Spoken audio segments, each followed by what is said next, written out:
Hello student, तो स्वागत है हमारा YouTube channel Maxwell physics classes में। और आज की इस वीडियो में हम लोग जानेंगे जो न्यू मॉडल सेट आया है क्लास 11th फिजिक्स का 2023 के लिए, वो हम लोग देखेंगे। तो यहाँ पर आप देख पा रहे हैं, यहाँ पर जो पैटर्न है वो ऑब्जेक्टिव क्वेश्चंस है। जो टोटल मार्क्स है आपका 40 है, सब्जेक्ट फिजिक्स है। सभी यहाँ पर लिखा हुआ है, सभी प्रश्नों के उत्तर अनिवार्य हैं। इसमें टोटल प्रश्न 40 हैं। हर एक प्रश्न के लिए 1 अंक आपका निर्धारित किया गया है। प्रत्येक प्रश्न में 4 विकल्प दिए गए हैं, सही विकल्प का चयन कीजिए। गलत उत्तर के लिए कोई अंक नहीं कटेगा। खुशखबरी है, इसमें आपका कोई भी नेगेटिव मार्किंग नहीं है। तो चलिए हम लोग टाइम वेस्ट किए बगैर स्टार्ट करते हैं। जो पहला नंबर क्वेश्चन है बच्चों, यहाँ पर ध्यान दीजिए आप। पहला नंबर जो क्वेश्चन है यहाँ पर, पहला नंबर क्वेश्चन बोलता है इसमें, जो फर्स्ट नंबर क्वेश्चन है, देखिए यहाँ पर ध्यान दीजिए आप। बोलता है an Indian scientist who won Nobel prize for physics. बोलता है कि भौतिकी के लिए नोबेल पुरस्कार जीतने वाला प्रथम भारतीय कौन है। एक भारतीय वैज्ञानिक का नाम बताना है। तो आपको पता है सीवी रमन जो है वो पहले इंडियन साइंटिस्ट हैं जो नोबेल प्राइज जीते हैं। सेकेंड नंबर क्वेश्चन इसमें बोलता है which of the following is not a system of units. तो बच्चा आप जानते हैं टोटल 4 यूनिट होता है, एमकेएस, सीजीएस, एसआई और एफपीएस। लेकिन यहाँ पर एक एक्स्ट्रा यूनिट दिया हुआ है डेसीबल, जो कि आपका डेसीबल जो है आपका एक यूनिट सिस्टम ऑफ यूनिट नहीं है। तो इसका जो सही आंसर है D number. Third number question इसमें क्या बोलता है, देखिए बच्चों थर्ड नंबर जो क्वेश्चन है इसमें, जो थर्ड नंबर क्वेश्चन है, in SI system the fundamental units are. बोलता है कि फंडामेंटल यूनिट में क्या क्या आता है। आपको जो पता होना चाहिए बच्चों कि इसमें टोटल 7 फंडामेंटल यूनिट्स होते हैं।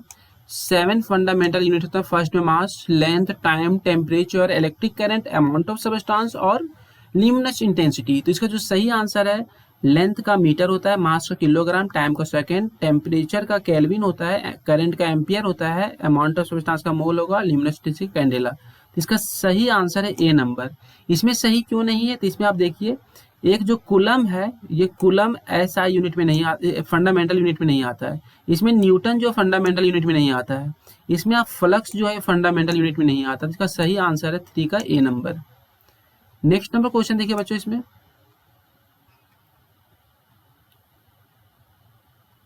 इसमें जो 4 नंबर क्वेश्चन है इसमें देखिए ध्यान दीजिए।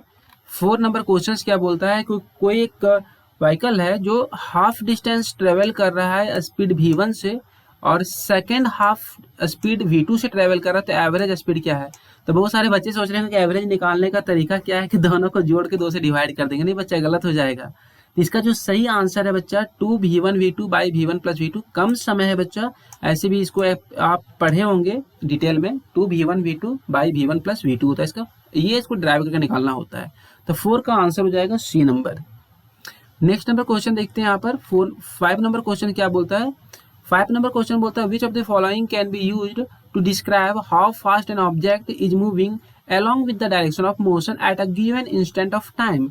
बोलता है कि कोई भी ऑब्जेक्ट है, यदि बहुत ही कोई फास्ट मूविंग ऑब्जेक्ट है, तो उसको पर्टिकुलर टाइम में क्या बताता है, पर्टिकुलर डायरेक्शन में।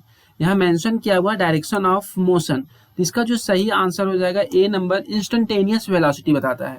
यदि डायरेक्शन मेंशन नहीं किया हुआ रहता तो यहाँ पर आपका इंस्टेंटेनियस स्पीड होता। लेकिन इसका जो सही आंसर है 5 का ए नंबर।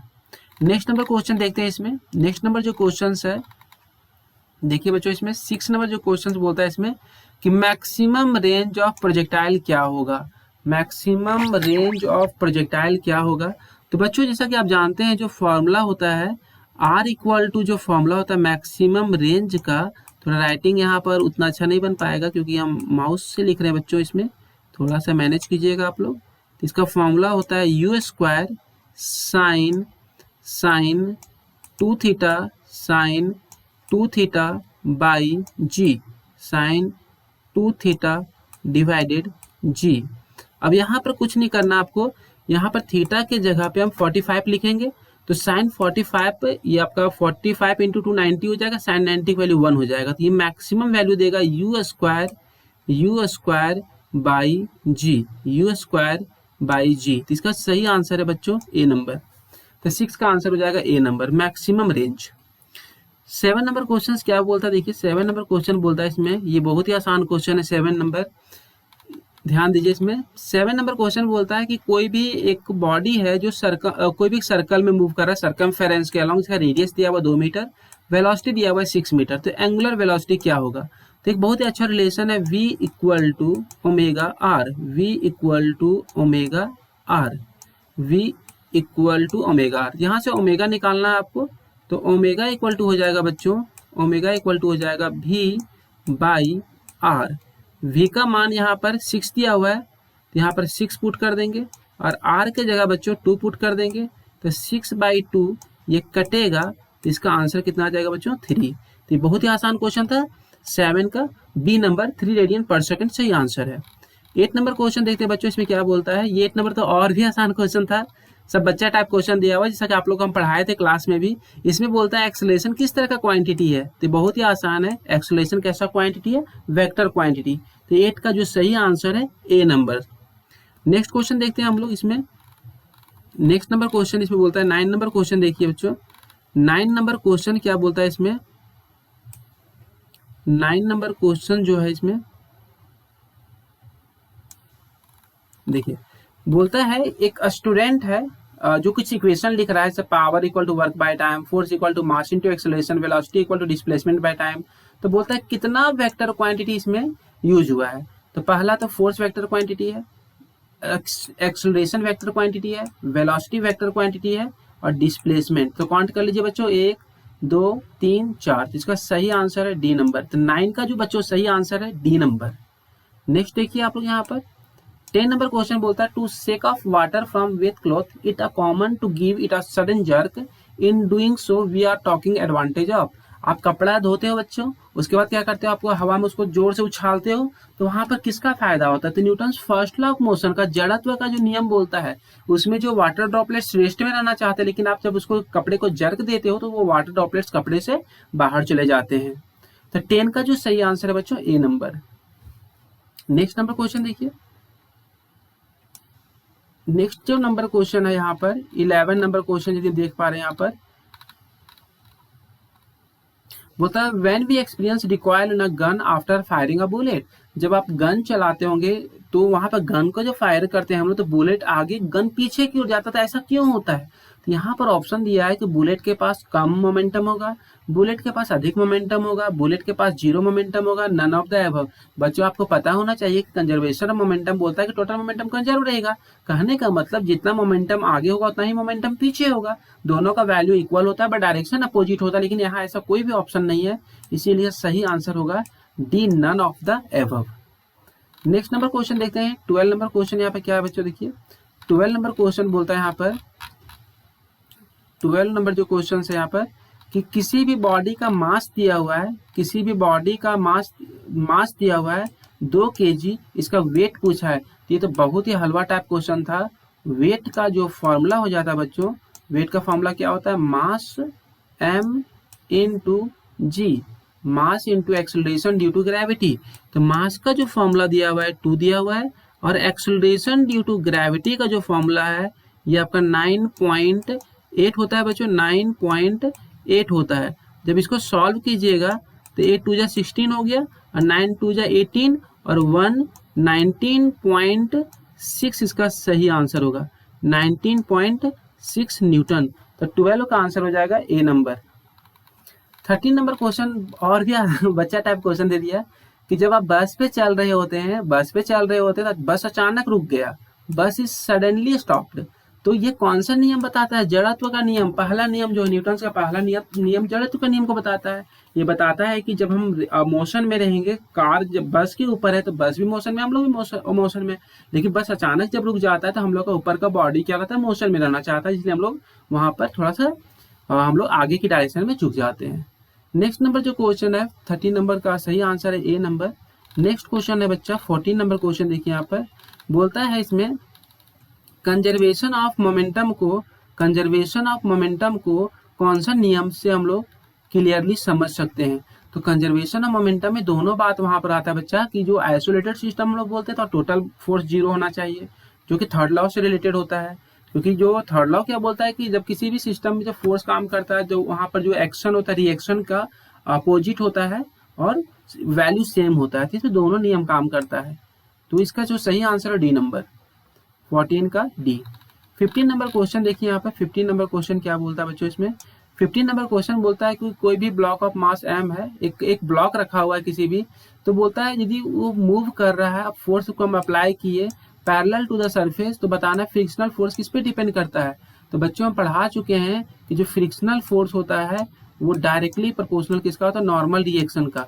और नॉर्मल रिएक्शन जो होता है, नॉर्मल रिएक्शन का फॉर्मूला होता है mg। तो कहीं ना कहीं जो फोर्स जो डिपेंड कर रहा है बच्चों, वो मास पे डिपेंड कर रहा है।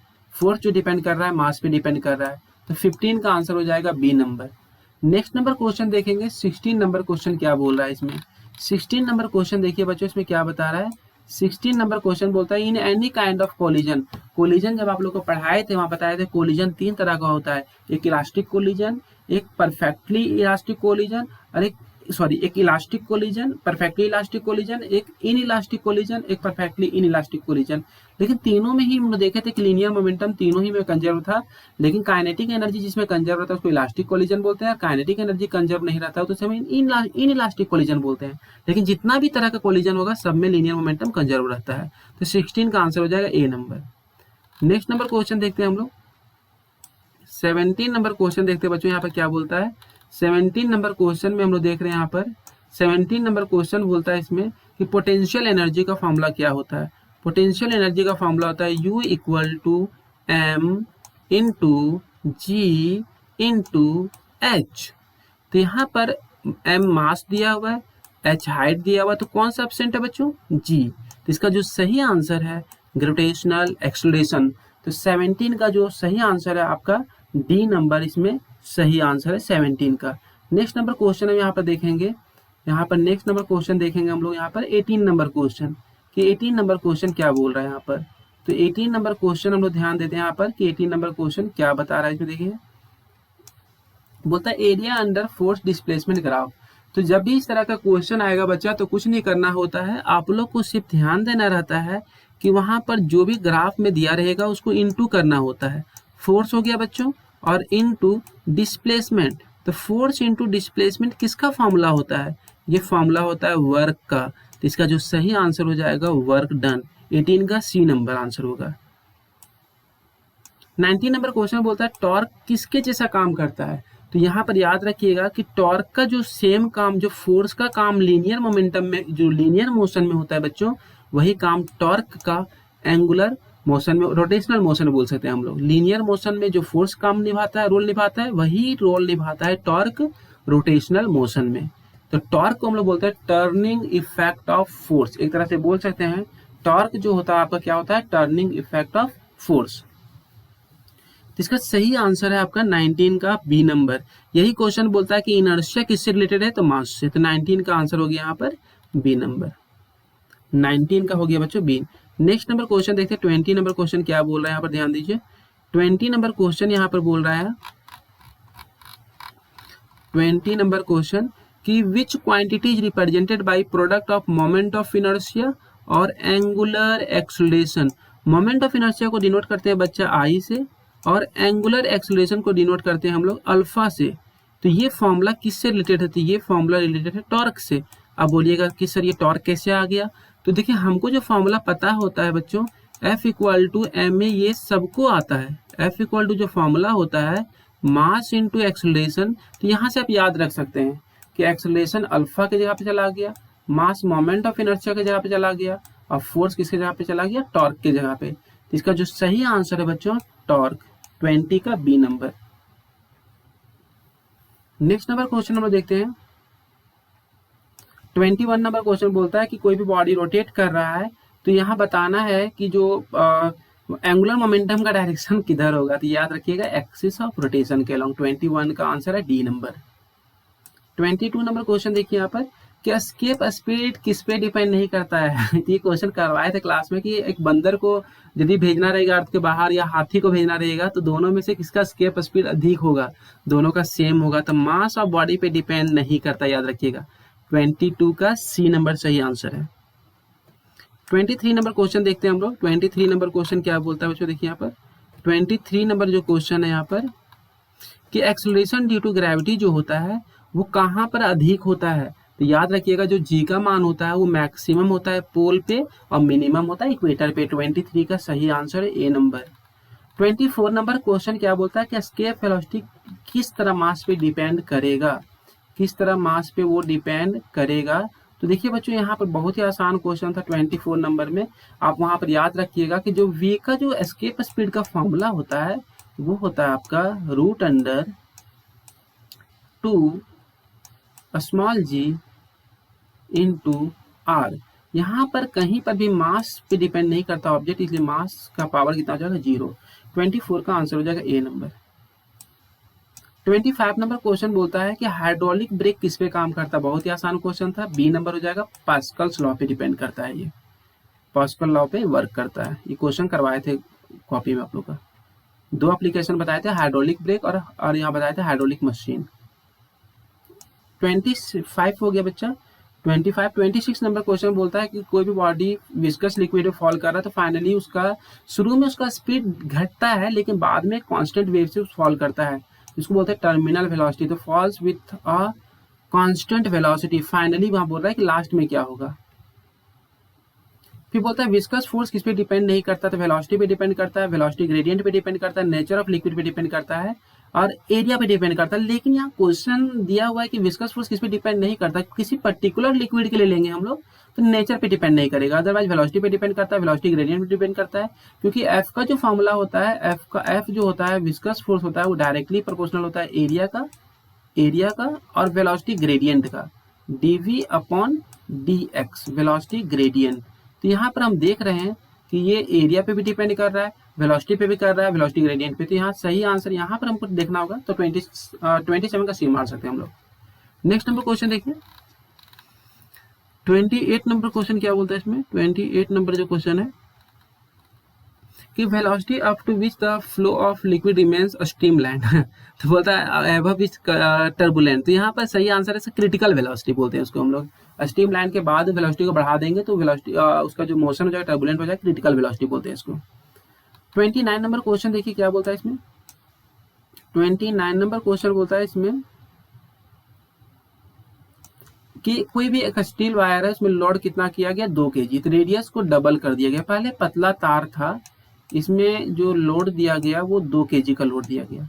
अब बोलता है तार को मोटा कर दीजिए। तो ऑब्वियसली है बच्चों कि जब तार को आप मोटा कर दीजिएगा तो तार पहले से नहीं खिंचाएगा। क्यों नहीं खिंचाएगा? क्योंकि मेरा तो वेट अभी भी 2 ही kg ना लटकाना है हमको, तो इसमें एक्सटेंशन जो होगा तार खिंचाएगा और कम खिंचाएगा। तो यहाँ पर याद रखिएगा कि जो यहाँ पर रेडियस को जब हम डबल कर दे रहे हैं तो इसका एरिया जो है 4 टाइम्स बढ़ जा रहा है, इसीलिए इसका एक्सटेंशन 4 टाइम्स घट जाएगा। 29 का सी नंबर सही आंसर है बच्चों। 30 नंबर क्वेश्चन देखेंगे यहाँ पर कि आइडियल 30 नंबर क्वेश्चन जो यहाँ पर देखिए ध्यान से। 30 नंबर क्वेश्चन क्या बोलता है कि 30 नंबर क्वेश्चन यहाँ पर बोलता है 30 नंबर जो क्वेश्चन है यहाँ पर देखिए कि the best ideal black body. तो पहले आपको जानना होगा ब्लैक बॉडी किसको बोलते हैं, जो हर तरह का कलर को क्या करता है एब्जॉर्ब करता हो, वो उसको वापस जाने नहीं देगा। तो इसमें आपको याद रखना है कि एक hollow enclosure of blanket inside the end having a small hole. यहाँ स्मॉल होल हम लोग इसलिए लेंगे क्योंकि यदि कोई भी सरफेस हम ले लिए और यहाँ पर यदि कोई भी इसमें लाइट इंटर मार रहा है तो यहाँ पर ये लाइट सिर्फ टकरा के अंदर ही रह जाएगा, एब्जॉर्ब रह जाएगा, कहीं जा नहीं पाएगा। तो इसीलिए इसका जो सही आंसर है डी नंबर 30 का। 31 नंबर क्वेश्चन देखेंगे यहाँ पर। 31 नंबर क्वेश्चन क्या बोलता है देखिए यहाँ पर। 31 नंबर क्वेश्चन बोलता है कि ट्रांसलेशनल काइनेटिक एनर्जी क्या होगा कोई भी मॉलिक्यूल की। ये तो आराम था, आसान भी था, 3/2 RT याद रखिएगा। बोलता है which of the following parameter does not characterize the thermodynamic state of matter. यहाँ पे वर्क जो है आप वहाँ पढ़े होंगे, constant volume, constant pressure, constant temperature, इसको आइसोथर्मल प्रोसेस बोलते हैं, इसको एडियाबैटिक बोलते हैं, इसको आइसोकोरिक बोलते हैं। वर्क पे डिपेंड नहीं करता है। 32 का आंसर हो जाएगा A number. Next number question देखेंगे हम लोग। 33 नंबर क्वेश्चन क्या बोलता है इसमें। 33 नंबर जो क्वेश्चन है इसमें, 33 नंबर क्वेश्चन बोलता है इसमें कि 33 नंबर क्वेश्चन बोलता है heat can not by itself flow. अभी आप जानते हो बच्चों कि हीट जब भी फ्लो करता है higher temperature to lower temperature, कभी भी ये लोअर से हायर नहीं जा सकता। ये बात कौन बताए थे? कैल्विन्स, ये जो था सेकंड लॉ ऑफ थर्मोडायनेमिक्स में था, क्लॉसियस स्टेटमेंट था और कैल्विन स्टेटमेंट था। तो ये बात बताता है second law of thermodynamics. 34 number question यहाँ पर देखेंगे। 34 नंबर क्वेश्चन क्या बोलता है कि किसी भी इंजन का इफिशियंसी दिया हुआ 1/6, टेम्परेचर को घटा दिया गया 62 डिग्री सेल्सियस, तो इफिशियंसी डबल हो जाता है, तो टेम्परेचर ऑफ सोर्स क्या होगा। तो यहाँ आप लोग के लिए हम दो इक्वेशन लिख दे रहे हैं। इफिशियंसी का जो फॉर्मूला होता है बच्चों, ये होता है 1 माइनस T2/T1। आप घर में इसको ट्राई कीजिएगा, बन जाएगा T2/T1। पहला इक्वेशन में क्या करना है, इफिशियंसी की जगह पे 1/6 लिखना आपको। 1/6 equal to 1 minus T2/T1, T2/T1। इसको इक्वेशन 1 ले लीजिए, ये इक्वेशन 1 हो गया। फिर क्या बोलता है, अकॉर्डिंग टू क्वेश्चन बोलता है इसका इफिशियंसी डबल हो जाएगा जब इसका सिंक का टेम्परेचर को हम क्या करेंगे, 62 डिग्री सेल्सियस घटा देंगे, तो इसका डबल कर दीजिए इफिशियंसी, तो 2/6 हो जाएगा इक्वल टू 1 माइनस, अब टेम्परेचर जो होगा सिंक का उसमें घटा देना है, कितना घटा देना है आपको, 62 घटा देना है, तो T2 में 62 हम लोग माइनस कर देंगे और डिवाइडेड T1। अब दोनों इक्वेशन को सॉल्व करके यहाँ से इस इक्वेशन को इस इक्वेशन को सॉल्व करके T1 का वैल्यू निकाल लीजिएगा, इसका जो वैल्यू आएगा 99 डिग्री सेल्सियस आएगा। तो 34 का आंसर आएगा D number. Next number question है 35 नंबर कि काइनेटिक थ्योरी ऑफ गैसेस के अनुसार एब्सोल्यूट जीरो टेम्परेचर पे क्या होगा। ये क्वेश्चन करवाए थे क्लास में कि सारे के सारे मॉलिक्यूल्स क्या हो जाएंगे, मौसम जो उसका सीज कर जाएगा, स्टॉप कर जाएगा। 35 का आंसर हो जाएगा सी नंबर। नेक्स्ट नंबर क्वेश्चन देखिए 36 नंबर क्वेश्चन क्या बोलता है, इन अ गैसेस और साउंड वेव बीच तो गैसेस में क्या होता है, साउंड वेव हमेशा लॉन्गिट्यूडिनल नेचर का होता है, ये आपको पता होना चाहिए। 67 नंबर क्वेश्चन बोलता है कि कोई भी वेव है जो 20 वाइब्रेशन कर रहा है 2.5 सेकेंड में, तो ये बताना फ्रीक्वेंसी क्या होता है। तो बार बार सिखाया कि एक सेकंड में कितना वाइब्रेशन करेगा, तो एक सेकंड में कितना करेगा, तो 22.5 सेकंड में कर रहा है ना, ये हो जाएगा 20/2.5। इसको जब आप सॉल्व कीजिएगा तो ये आपका पॉइंट ऊपर जाएगा और ये कट जाएगा 8 बार में। तो इसका जो सही आंसर है 8 हर्ज। 37 का डी नंबर सही आंसर है। नेक्स्ट नंबर क्वेश्चन देखेंगे यहाँ पर हम लोग 38 नंबर क्वेश्चन देखिए, बोलता है कि 78 टाइम ऑसिलेट कर रहा है 1 मिनट में। फिर सेम क्वेश्चन है बच्चा कि 60 सेकेंड में ये ऑसिलेट कर रहा है, 60 सेकेंड में ऑसिलेट कर रहा है कितना बार, 78 टाइम्स। तो 1 सेकेंड में क्या हो जाएगा बच्चों, 1 सेकेंड में कैसे निकालेंगे इसको, तो 1 सेकेंड में निकालना रहेगा, तो 78 को हम डिवाइड कर देंगे 60 से, तो इसका जो सही आंसर आएगा 1.3 हर्ज। 38 का सी नंबर। नेक्स्ट नंबर क्वेश्चन देखते हैं यहाँ पर 39 नंबर क्वेश्चन क्या बोलता है कि एसएचएम के लिए क्या एसेंशियल नहीं है, तो ग्रेविटी, क्योंकि हम यदि स्प्रिंग को हम एसएचएम कराएंगे, पेंडुलम में आपको लग रहा होगा कि नहीं एसएचएम के लिए ग्रेविटी जरूरी है, लेकिन ये जो आपका स्प्रिंग होता है उसमें भी एसएचएम करवाएंगे, उसमें ग्रेविटी का कोई रोल नहीं होगा। नेक्स्ट नंबर क्वेश्चन बोलता है कि जो 40 नंबर क्वेश्चन देखिए कि इसमें बोलता है कि रिस्टोरिंग फोर्स किस पे डिपेंड करता है। तो एसएचएम जब करवाइएगा तो ये मेन पोजीशन होता है बच्चों, ये मेन पोजीशन होता है, और जितना ज़्यादा दूर आप इसको डिस्प्लेस करोगे तो यहाँ पर जितना ज़्यादा डिस्प्लेसमेंट होगा तो फोर्स उतना ही ज़्यादा काम करता है, रिस्टोरिंग फोर्स। तो रिस्टोरिंग फोर्स डिपेंड करता है डिस्प्लेसमेंट पे, दोनों का रिलेशन डायरेक्टली होता है, डायरेक्शन अपोजिट होता है। तो इसका जो सही आंसर हो जाएगा डायरेक्टली प्रोपोर्शनल टू डिस्प्लेसमेंट, 40 का ए नंबर। और इस तरह ये आपका मॉडल सेट 1 कंप्लीट हो गया। और यदि आप इस चैनल पे नए हैं तो इस चैनल को सब्सक्राइब कर दीजिए, और भी आपका ढेर सारा इसमें कुछ बताएंगे इंपॉर्टेंट क्वेश्चन, और भी मॉडल सेट आएगा तो और भी बताएंगे। Thank you, all the best.